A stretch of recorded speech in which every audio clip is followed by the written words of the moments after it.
on this fine, lovely Tuesday, excuse me, Monday evening, Mr. Ronnie Fulton Irwin. How are you doing today, sir? I'm all right, and you? I'm doing pretty good, man. I'm doing pretty good. So, of course, we all have heard the memo. We all have heard the rumor that's going around. Apparently, from my understanding, all level fours inside of the state of California are being shut down. Is that correct, Ronnie? What is the word, man? Yeah. Well, the word we got was all level four are shut down because of the excessive violence. Um, there's been up to 6 murders recently and staff assaults or whatever. This joint was there was an OD and a staff assault here, and apparently there's some pretty gnarly violence going on in other places. But the thing is this is a slippery slope right here, man. Punishing everybody for what's going on in prisons independently.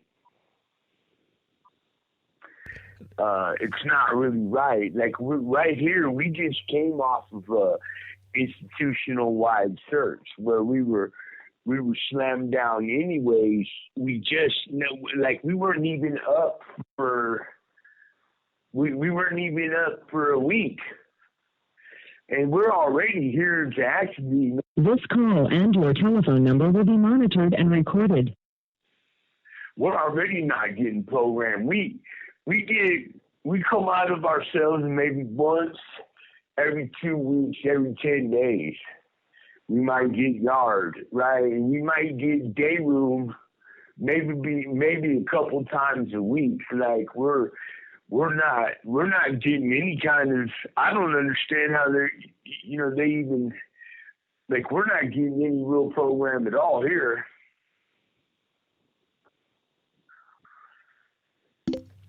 Can you somewhat understand though their side? You know, man, there's been so much violence around you, bro. There was just a 40-man riot out there Yeah, in New Folsom. 6 people were rushed to the hospital, suffering severe stab wounds. 2 murders, back to back. 3 murders in one day, back to back. Some murders, there's no suspects involved. They haven't even been caught. Meaning, some people perhaps have gotten away with murder. It's wild out there today, man. I can't understand it, right? Like these guys got a job to do. Okay, no one's hating on them for that, right? But what it comes down to is it right to impose a lockdown situation on everybody in other institutions, right? There's always riots. There's always murders, right? To punish the whole system for that, lock us down in a place where we just came off of an institutional-wide search. I can understand, someone's having to someone's having to answer for that kind of violence in their institution. And in some ways it's understandable, but in other ways, like here, you can't even, we're on the line, you can't even go to the shower. You got to strip down, cuff up, and go to the shower. I mean, that's a little, I think that's a little excessive, right? Personally, they shut down store was shut down last one. So, I'm looking at it from my perspective, right? I suppose, the people who lost loved ones in these instances, they probably have another perspective, and sometimes we're blind to that. I try not to do, but sometimes we are. Sometimes we just can't help but to think about how something's affecting us in the moment. In the moment, we're pissed. We're not getting this. We're not getting store. We're not getting yard. But here, we haven't been getting yard. I mean, every single day, there's not enough staff. I don't understand how, and I think that's what it boils down to. I think she's understaffed, and they're not able to pick up on these nuances. that create riots. You understand? Like maybe they're missing something in classification, or who knows? But it's understandable from both perspectives, right?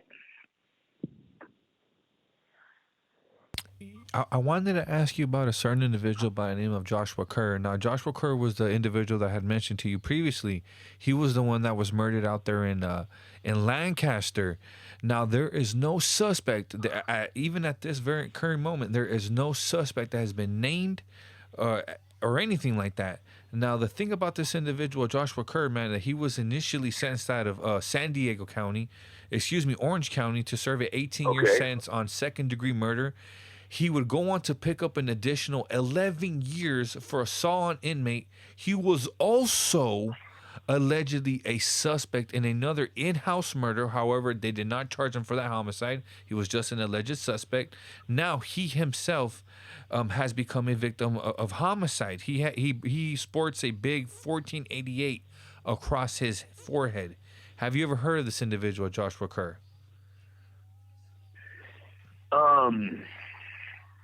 No, not out here. I know a few Joshes there. Is his age there? How old is he? He's 41.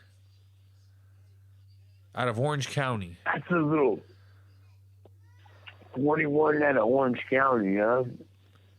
Has a big old 1488 on his head. Has a big old tattoo on his neck. It looks like it says peanut. I could be wrong. Oh, it looks like he's peanut. I think, there's a big 1488 right on his forehead, and if I'm not mistaken, right there on his throat, it says peanut. I could be mistaken, but I'm almost for certain it says peanut. Well, no, if I knew his, if I heard his what he goes by, his handle, a lot of times that's what we go by here, right? If I knew his handle, man, I might. Okay, wait a minute. That was the one in Lancaster? Yeah, that's the one that happened in Lancaster, and like I said, there's no suspect. That's not Thrasher, is it? You can call him Thrasher. Ooh, I wouldn't be able to tell you yes or no, Ronnie. Yeah, I can't say yes or no whether or not I knew him, right? But man, so he caught one that. Okay, this isn't the dude. This is the dude that went on a mission with somebody and then turned around and then ended up getting killed by the guy he went on a mission on. No, that's another individual by the name of Tyler Yates. That's the one that happened in New Folsom. What had happened was two cellmates went on a murder. They killed this Caucasian, this white male, and 2 weeks later, one of the cellmates kills the other guy, the same guy that he went on the mission with. Isn't that wild? Isn't that nuts? Sometimes. Okay, so in situations like that, a lot of times if someone's going on a mission, it's because they owe a cleanup, right? Now, sometimes somebody might commit an infraction that's a little too much for a cleanup, and he might be manipulated. And I might tell him, like, hey, say somebody else had to go, right? And, we're already looking to get rid of you. I might find a good dude who's willing to do it and say, hey, man, this dude's going to go with you. And then when you get back to the hole, go ahead and tap him too. Two birds with one stone, right? And if you got the right dude, that would be that'd be an easy thing to accomplish, right? He helps with somebody else that really has to go, and then that dude go ahead and knocks him off. That's pretty much two birds with one stone, right? It's a fucked up trip, and see, that's the life we're living in here, right? That's the life that, people every day, like good dudes are walking away from that every day because it's just becoming life or death, man. And like, people get tired of living like that, man. You know, it's somebody else being in control of whether you live or die is a messed up trip, right? But let's not go. Let's not. I mean, there might have been something behind that. Who knows? Obviously, there was, right? You know what's crazy about him, Ronnie, was he was initially sentenced to 6 years. He was only serving a 6-year prison sentence.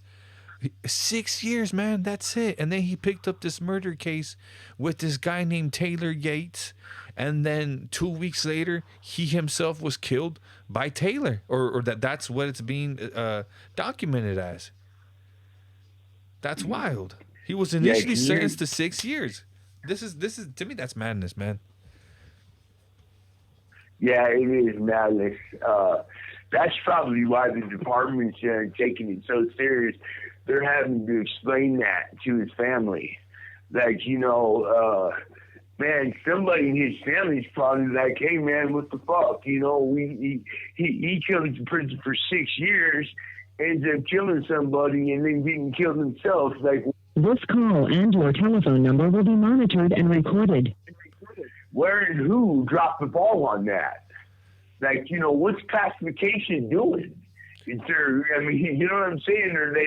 Because a lot of time, you know, with a little digging, you can see issues that might come up, right? But, you know, what's classification going to do? If a dude's saying he's all right, he's all right. You know, and a lot of times that's the policy, you know.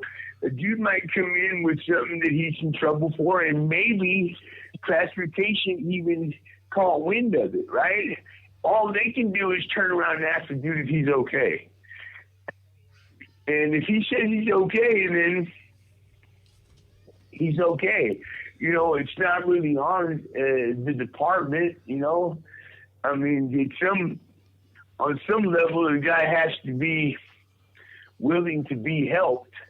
But wouldn't they separate them, Ronnie? But wouldn't they separate them, since they are both being accused of killing a inmate at Folsom, at New Folsom? Why wouldn't they separate them? Why keep them in the same cell? That's what I don't understand. Okay, now here's the policy right now, right? This is why most dudes put in work on the yard rather than in cell, right? See, if you committed a homicide or even an attempted homicide in your cell, you get put on single cell status, sometimes indefinitely. It's supposed to be for 7 years, right? But a lot of times it's forever.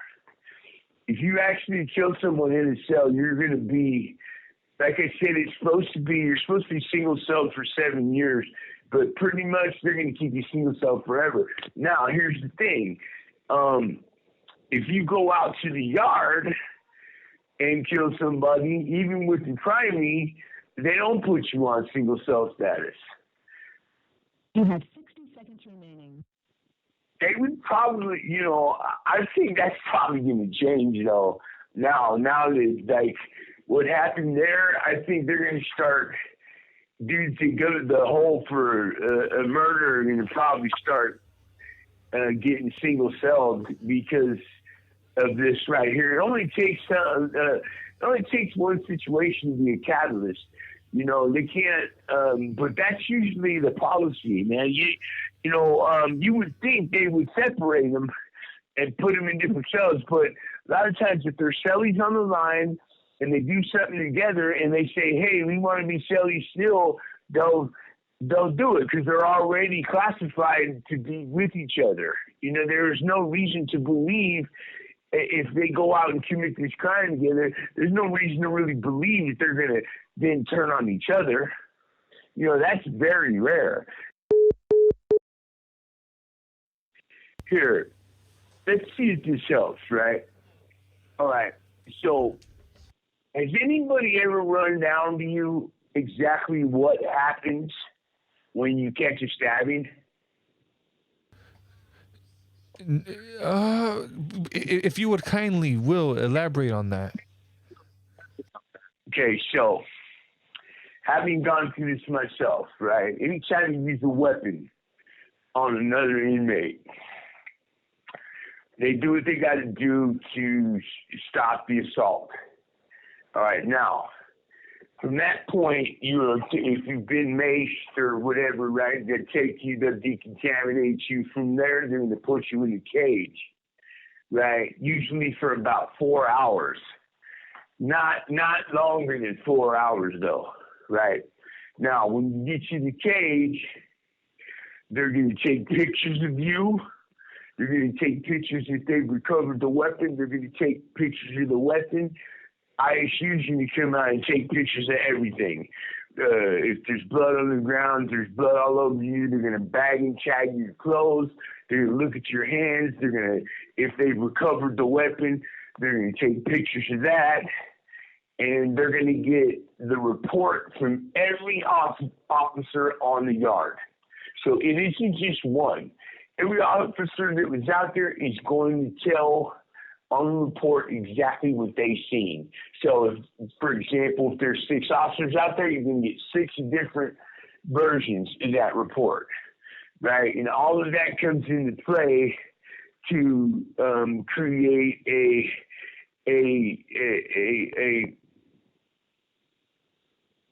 description of the story that corroborates, right? From there, you're going to be read your rights. And they're probably going to, be arrested in the cage, right? They're going to read you your rights and ask you if you have anything to say. You're going to say no. Now, if you have a crime, you'll both be in cages together. And you can ask them right on the spot, hey, man, it's obvious we're going through the hole. We were cellies on the yard. Is it cool? Can we be cellies in the hole? And 9 times out of 10, they're going to let that happen, whether you ask them or not. They're just going to house you guys together because it's safer to house you. Okay, so you're going to put this dude who just killed someone in a cell with somebody.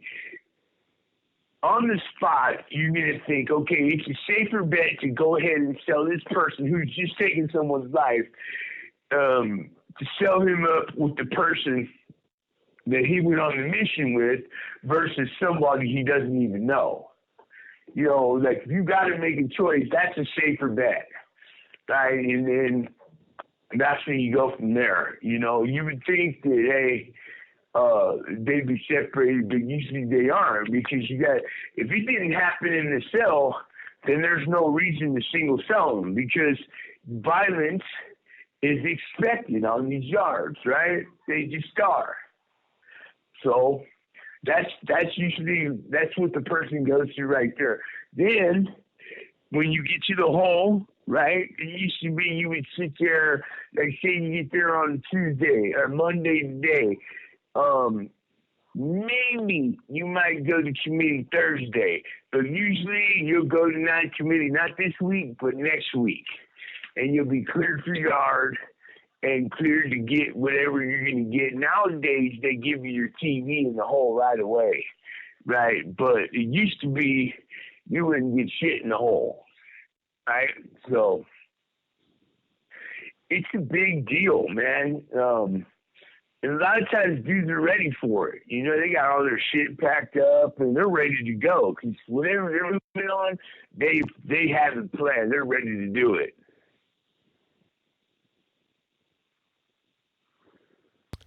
And they have a reason. Maybe it might not be a reason that everybody else would understand, but you have to understand that this life is not like life out there. Okay, there's all kinds of things going on under the surface that are not known, right? And that's just simply the way it is. And when you play that game, that's what you're subjected to.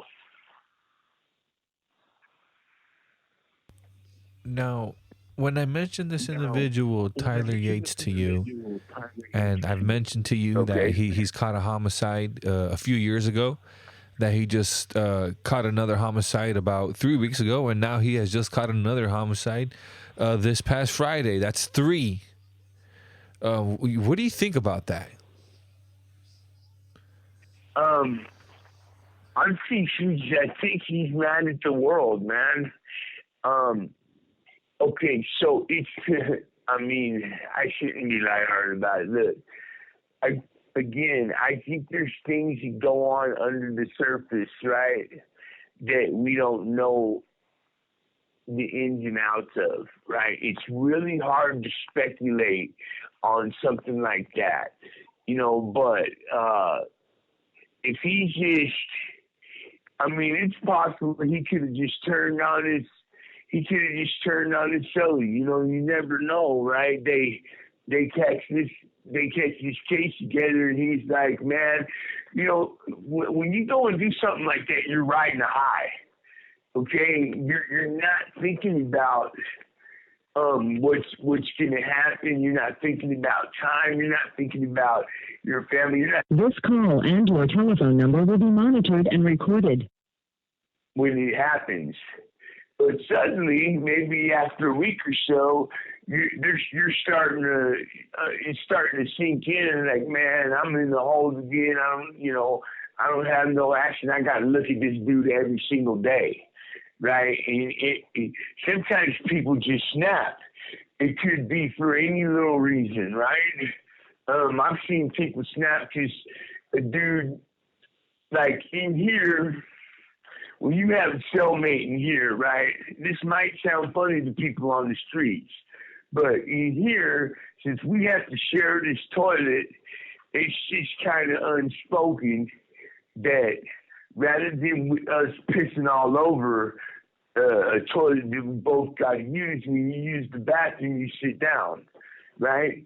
Because when you don't, there's a spray. And unless you're going to clean it with soap and water every single time you use it, it's expected that you sit down because these toilets are kind of low. And there's a splash, and it can get all over the back wall and the seat. Like, I've seen people snap over that. Not having a celly that's considerate. Now, just multiply that by the stress of this action. It could be any little thing, or it could have been. To me, honestly, it sounds like it was planned. He probably moved in with this dude to do this mission. Like, that's what I'd look into. I'd see when he actually showed up with the dude, right? If he showed up with him just a couple weeks before it happened, well, then this. They were just knocking off two birds with one stone. Like, and this dude had no idea. He probably felt like he was down for the cause, and, they approached him, hey, you want to run this with me? Yeah, no solid white man's going to turn it down, right? No matter what, if he's just doing 6 years or 60 years. If I come up to you and say, hey, brother, you going to stand by me? I want to knock this dude off. Why don't you go with me, brother? No solid white man, no matter how much time he's doing, is going to turn that down. Okay? Now, the fact that they go to the hole and then dude just ends up knocking him down, well, to me, that seems like a 2-for-1. They two birds with one stone. Like, maybe there was a reason, maybe this dude was in trouble. Because, look, man, a dude with 6 years going on a murder mission, that, to me, that screams all day that dude's in trouble already. Right? Because nobody, like I said, no solid white man's going to turn it down, but no white man is going to go up to a dude with 6 years and send him on a mission to kill somebody unless he's in trouble. Right? In trouble. And that could be for anything from his crime to dope debts. Right? He could just be in trouble for being a fuck up, right? Disrespecting a brother, who knows, right? And to me, that's what it looks like. If I look at the situation, I mean, without even knowing any details, you got a dude doing 6 years. This call and your telephone number will be monitored and recorded. And then getting knocked down when he's in the hole, to me, it looks like he was an intended target from the gate. And it takes a special twisted, manipulative individual to be able to do that, to be able to call the shot, to be able to make someone do that, move in with someone, put them on the mission, and deep down inside knowing that they're gonna kill him anyway. That's sick and a master class manipulation. And I hope everybody out there is listening to the types of individuals who you might encounter. These are the types of individuals who you might be sleeping next to or trying to please. Yeah, you think that you're getting yourself out of trouble by doing this, but in reality, you're a target as well. You're gonna lend a hand and then get knocked off yourself. Like, I can just hear it now. Like, hey man, I'll take this dude with me. We'll fucking whack this dude when we get to the hall. I'll whack him too. I can just hear it. Now, I'm not saying absolutely that's the case, but if I had to take an educated guess on why a dude doing 6 years is going on a murder mission and then gets knocked off himself, I would assume that he was a target from the gate. 2 birds with 1 stone. Especially if they had faith in this dude that did it. Like, they knew he could get the job done. Yeah, no problem. That's the thing, man. People need to realize you come in here, it could be any little thing to get you put on the slab like that. Something that means absolutely nothing to you or anybody else could be a murder waiting to happen to other people. You know, there's a sort of standard that you have to live by. But, I mean, right now on these main lines, these guys are getting ran over. Like, bullied and ran over. It's crazy. I sometimes I can't believe it. Just, with me, I didn't treat my people like that because that's where your power comes from. You know, that's your power. Without, if you don't have an army, then you're just some dude, you know, sending the wind on missions. So it behooves you to treat your people right. Your potential, battlefield aides. Or otherwise, you're just standing there alone, just barking orders at the wind. Is there another time like this, Ronnie, that you might recall, where there was just multiple murders back to back in a short time span, in a week, 2 weeks, 5, 6, 7 bodies? Like, what the hell's going on? No, this is pretty 6, 7 bodies in a week. This is pretty much. This is. I mean, sometimes there were 6, 7 bodies in a couple months, but a week? No. And now people are able to coordinate shit too now because, motherfuckers got cell phones and all kinds of shit now. So, sometimes you got something on you, you can't really get away. You have 60 seconds remaining. No, I can't think of a time where 6 people got knocked down in a week. No. That's pretty much, I mean, I remember in the 90s when all the Nazi lowriders were getting killed. They were getting killed one right after another. But it was separated by months, weeks, sometimes a year or so. Right? And that was a lot. And they were getting choked out in the bay, right? But, like, in a week? Wow. Are they all white? Half of them are. Half of them are? And what are the other half? Mexicans? Hispanics, and I think one African-American gentleman. Oh, one African, huh? Oh, yes. It sounds like they're cleaning house. Yeah, to me, it could be a house cleaning situation, man.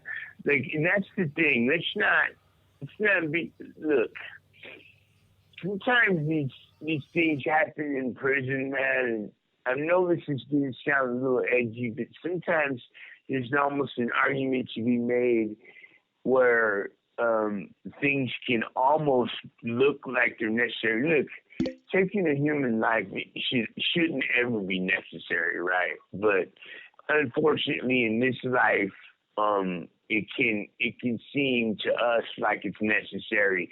You know, you never know. Say we have this lasting peace with each other, right? And you got somebody who is just determined to fuck that up. You know, it can be made for the greater good. You know, you got someone that's openly disrespectful, you know, stuff like that in here happens, man. You get dudes that don't know how to act, and another race comes up and says, "Hey, look, man, this is what this dude did, and if you guys don't want to take care of it, you know, we're going to take care of it." And ultimatums could be given, and most of the time, those aren't met with a decent response, right? No one appreciates an ultimatum, but sometimes if explaining the entire situation, it's determined like, yeah, you know what, for the greater good, this dude's got to go. And in order to create an atmosphere where it is understood behavior like this will not be tolerated, there are demonstrations of brutality in an effort to quell that in people that can be troublesome. You understand what I'm saying? Like, you see how this person got dealt with? Now, you don't want that to happen, so you keep yourself cool. You learn the program, and you keep yourself straight. Now, those demonstrations of brutality can often save people from making those same mistakes, right? Because this life is backwards. It's not, you understand? It's not made for to the good. You know, it's not. This isn't a good life to live. This is it's a fucked up life to live.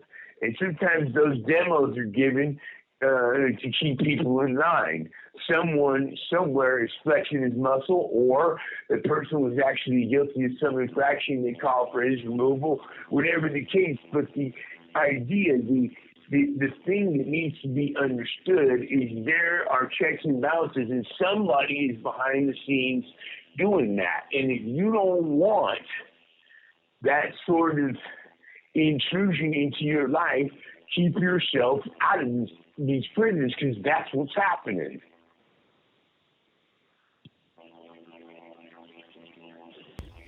No, it truly is happening, ladies and gentlemen. So I hope, for those of you out there are truly listening, man, that it is not worth it. Do not pick up that gun. Do not go on that mission. Do not try to prove yourself to the next man, because the truth is they do not give a shit about you. They will backstab you. They will turn their backs to you, and even the top of the tops are finding themselves in bad standing. So just know that it ain't worth it. It is not worth it. Trust me, it's not worth it. Everything you need in life. This call and your telephone number will be monitored and recorded. If you're on the streets, I'll leave you with this, man. Everything you need in life is right in front of you. It's the woman sitting next to you. It's the family you come home to. It's the degree in college you're working for. It's the high school diploma you're trying to get. That's where you're going to find happiness, man. You're not going to find it on a path to these fucking places. What you're going to find is a cold life and death. That's what you're going to find. You know, Ronnie, as always, man, I sincerely appreciate your presence, and I hope to have you on again, man. There's so many more different topics that we're going to be discussing, so many interesting subjects. So I hope those of you out there that are listening, I hope you guys continue to tune in. And Ronnie, before we end this session, sir, is there anything else that you would like to say? Yeah. Remember, There's a split second before you do anything. That's when you choose. Right there, that split second. You live for that split second. And I send mine to everybody.